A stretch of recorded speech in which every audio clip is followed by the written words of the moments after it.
मैं रंजू देवी, जिला गोपालगंज, दुल्हन उतारने के गीत गाने जा रही हूँ। प्लीज़ पसंद आए तो लाइक सब्सक्राइब जरूर करिएगा। सोने के सिंहरवा लिहले आपन सासु खाड़े हे खोली बाबू मारसल के मड़िया मंगिया बहोरी बहे खोली बाबू मारसल के मड़िया मंगिया बहोरी बहे कैसे में खोलिया माँ मारसल के मड़िया है सासू जी के दियावा बाड़ी असली जोगिनिया है सासू जी के दियावा बाड़ी सोने के सिंहरवा लिहले आपन चाची खाड़े है खोली बाबू मारसल के मड़िया मंगिया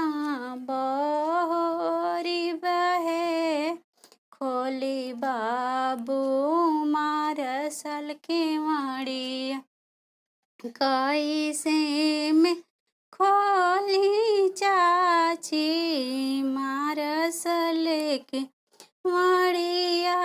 है सासू जी के धियावा बाड़ी असली जोगिनी है सासू जी के धियावा बाड़ी सोने के सिंहरवा लिहले आपन भाभी खाड़े खोली बाबू मारसल के मड़िया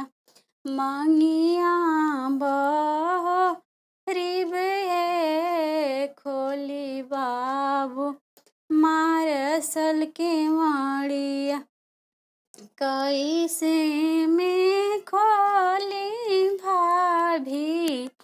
मारसल के मड़िया है